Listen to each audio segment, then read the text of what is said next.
శ్రీ గురుభ్యో నమః. శ్రీ మహాగణపతే నమః. జూన్ 22 నుంచి జూలై 5వ తారీఖు వరకు పౌర్ణమి నుండి అమావాస్య వరకు ఈ 15 రోజుల కాలం అనేది ఎలా ఉండబోతుంది అనేది చూద్దాం. అంటే ఈ 2 వారాల్లో మనకు ఎలా ఉండబోతుంది, మీనరాశి వారికి ఎలా ఉండబోతుంది అనేది చూద్దాం. మీనరాశి వారికి వచ్చేటప్పటికి ఈ యొక్క 2 వారాల్లో జరిగిపోయినటువంటి పంచగ్రహ కూటమి అనేది అనుకూలించింది అన్నమాట. ఎందుకంటే తృతీయంలో గురువు అనుకూలించకపోయినా సరే రవి తృతీయంలోకి వచ్చినప్పుడు పంచగ్రహ కూటమి అనుకూలించింది, యోగించింది యాక్చువల్గా చెప్పాలంటే. ఆ పంచగ్రహ కూటమి ఎప్పుడైతే పటమంచలైపోతూ ఉన్నదన్నమాట 12వ తారీఖు, 14వ తారీఖు, 12, 16వ తారీఖు ఇది జరిగిపోయిందన్నమాట. 12వ తారీఖు వచ్చేటప్పటికి శుక్రుడు చతుర్థంలోకి మారడం జరిగింది. 16వ తారీఖున రవి బుధుడు ఇద్దరు 2 గ్రహాలు వచ్చేటప్పటికి చతుర్థంలోకి మారాయి అన్నమాట. ఇప్పుడు ఈ రాశి వారికి వచ్చేటప్పటికి జన్మరాశిలోకి రవి, రాహువు, అదేవిధంగా సప్తమంలో కేతువు ఉన్నాడు. రాహువు జన్మరాశిలో సంచారం చేస్తున్నప్పుడు ఏ నిర్ణయం తీసుకోవడానికైనా సరే ముందు వెనకాల ఎక్కువగా ఆడుతూ ఉంటారు. ఆ నిర్ణయం మీరు తీసుకునే టైంకి రావాల్సినటువంటి పరిస్థితి, మీకు జరగాల్సినటువంటి శుభం అనేది జరగకుండా ఆ యొక్క ఛాన్సెస్ కూడా వేరే వాళ్ళకి వెళ్ళటం అనేది జరుగుతుంటుంది.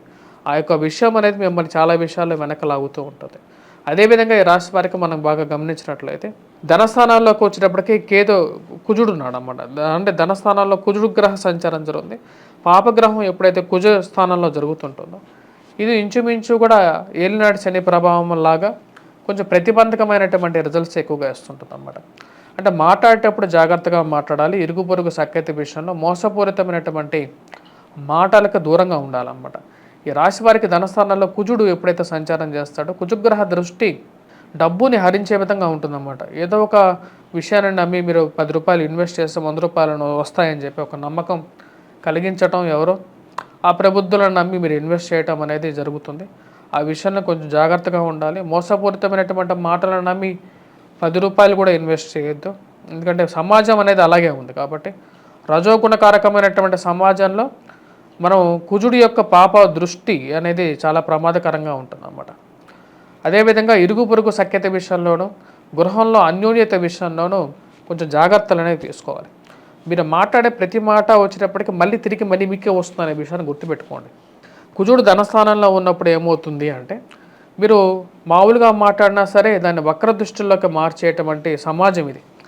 సో ఆ యొక్క విషయాన్ని గుర్తుపెట్టుకొని మాట్లాడేటప్పుడే మనం జాగ్రత్తగా మాట్లాడాలి. అదేవిధంగా కుటుంబంలో అన్యోన్యత పెంచుకోవడానికి ఎక్కువగా తయారు చేయాలి. పేరు ప్రఖ్యాతులతో పాటు అందరం కలిసి ఒకే మాట మీద ఉండాలి. గృహం అనేది ఒకటే యజమాని, ఒకటే మాట అనే విధంగా ఉండాలని చెప్పే విషయాన్ని మీరు మీ యొక్క కుటుంబ సభ్యులతో చెప్పడం, వారందరూ కూడా ఆ యొక్క విషయాన్ని పరిగణనలోకి తీసుకోవడం అనేది జరుగుతుంది. అదేవిధంగా ఈ రాశి వారికి వచ్చేటప్పటికి తృతీయంలో ఉన్నటువంటి గురువు అంత యోగ్యాన్ని ఇవ్వట్లేదు. ముఖ్యంగా విద్యార్థుల మీద దీని యొక్క ప్రభావం అనేది ఉంటుందన్నమాట. ముఖ్యంగా విద్యార్థులకు వచ్చేటప్పటికి గురుగ్రహ అనుకూలత అనేది చాలా ముఖ్యం. తద్వారా వచ్చేటప్పటికి విద్యార్థులు ఎవరైతే ఈ యొక్క పోటీ పరీక్షల కోసం ప్రిపేర్ అవుతున్నారో వారు కొద్దిగా కష్టపడి చదవాల్సినటువంటి పరిస్థితి. చతుర్థంలోకి వచ్చేటప్పటికి త్రిగ్రహ కూటమి అనేది జరిగిందన్నమాట. రవి, బుధుడు, శుక్రుడు కలిసినటువంటి కూటమి చతుర్థంలో జరగటం వల్ల దీని యొక్క ప్రభావం అనేది ఈ రాశి వారి మీద ఉంటుంది.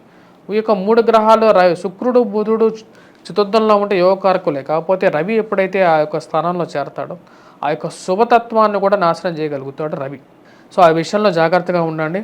సో కాబట్టి రాశి వారు ఎవరైతే చతుర్థంలోకి రవికి ఎప్పుడైతే సంచారం చేస్తాడో దాని యొక్క ప్రభావ రీత్యా వచ్చినప్పటికీ సెల్ఫ్ డ్రైవింగ్ విషయంలో తగు జాగ్రత్తలు తీసుకోవండి. అధికమైనటువంటి డబ్బు ఖర్చుగా ఉంటుంది. అదేవిధంగా వచ్చినప్పటికీ ఆరోగ్యపరంగా కూడా చిన్న చికాకులు ఎక్కువగా ఉంటాయన్నమాట. అధికమైనటువంటి కోపాన్ని తగ్గించుకోండి. ఇరుగు పొరుగు సఖ్యతతో పాటు గృహవాహన కొనుగోలు సంబంధితమైన విషయాల్లో జాగ్రత్తలు తీసుకున్న తర్వాత ఇన్వెస్ట్మెంట్స్కి వెళ్ళటం అనేది ముఖ్యం.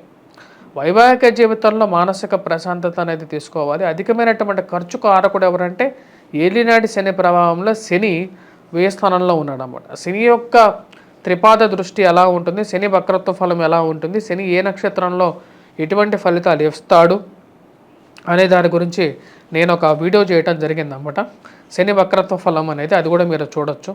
దానిలో నక్షత్ర రీత్యా కూడా ఇవ్వడం జరిగిందన్నమాట. ఏ నక్షత్రానికి, ఎందుకంటే ఇప్పుడు శని 12వ ఇంట్లో ఉన్నా సరే అన్ని నక్షత్రాలకి ఒకటే ఫలాన్ని ఇవ్వడం. 27 నక్షత్రాల మీద తను ఉండేటువంటి స్థానరీత్యానే మిగతా నక్షత్రాల మీద తన యొక్క ఫలం అనేది ఉంటుంది. ఆ విషయాన్ని గురించి నేను దానిలో క్లియర్ కట్గా కూడా చెప్పడం జరిగింది. ఆ విషయాన్ని మీరు గమనించినట్లయితే క్లియర్గా మీకు తెలుస్తుంది అన్నమాట. అంటే ఏ నక్షత్రానికి ఎటువంటి ఫలితం అనేది.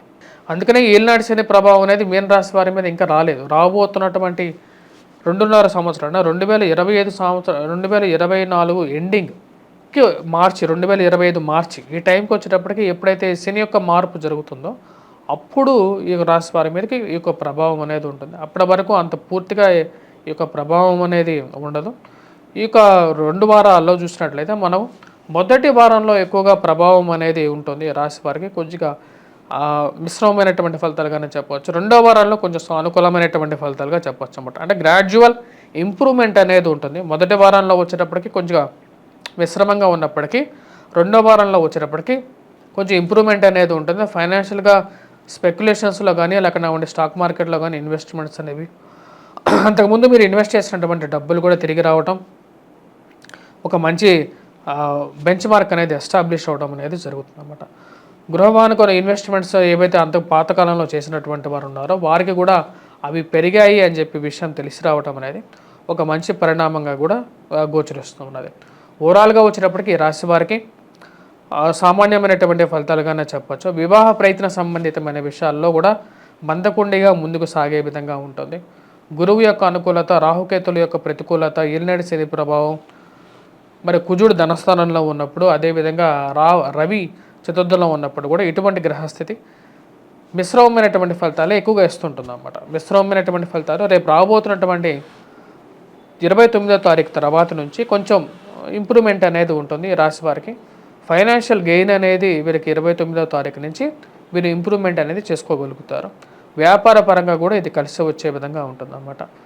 వ్యాపార విస్తరణ చేయాలనుకుంటారు, దాని తగినటువంటి ముందు అడుగులు కూడా పడటం అనేది జరుగుతుంటుంది. మీ యొక్క స్వజాతకాన్ని కూడా పరిశీలించుకున్న తర్వాత ఎటువంటి నిర్ణయం తీసుకోవాలని చెప్పి నిర్ణయం తీసుకున్నట్లయితే సానుకూలమైనటువంటి ఫలితాలు అనేది పొందడం అనేది జరుగుతుంది. రాజకీయ పరంగా కూడా చెప్పాలంటే రాశి వారికి మిశ్రమమైనటువంటి ఫలితాలు కనుక గోచరిస్తున్నది. ఎందుకంటే రాజకీయ ప్రతికూలత జాతకరీత్యా వచ్చేటప్పటికీ నిర్ణయం తీసుకోలేనటువంటి పరిస్థితి ఎప్పుడు వీళ్ళని వెంటాడుతూ ఉంటుంది అన్నమాట. రాజకీయ పరంగా కూడా ఈ రాశి వారికి వచ్చేటప్పటికి మిశ్రమమైనటువంటి ఫలితాలు. ఎందుకంటే కుజుడు గ్రహస్థితి అనుకూలంగా లేదు. ఏ ఒక్క ప్లానెట్ కూడా వీరికి అంత పూర్తి పాజిటివ్ యాంగిల్లో ఇచ్చలేదు. నూతన ఉద్యోగ ప్రయత్న సంబంధితమైన విషయాల్లో కూడా మొదటి వారం కన్నా 2వ వారంలో 29వ తారీఖు తర్వాత ఉద్యోగపరంగా, వ్యాపార పరంగా కూడా కొంచెం సానుకూలమైనటువంటి దృక్పథంలోకి తీసుకెళ్తుంది. మొదటి వారంలో సామాన్యమైనటువంటి ఫలితాలు, రెగ్యులర్ పనిలో ఉండేటువంటి ఫలితాలే ఉన్నాయి.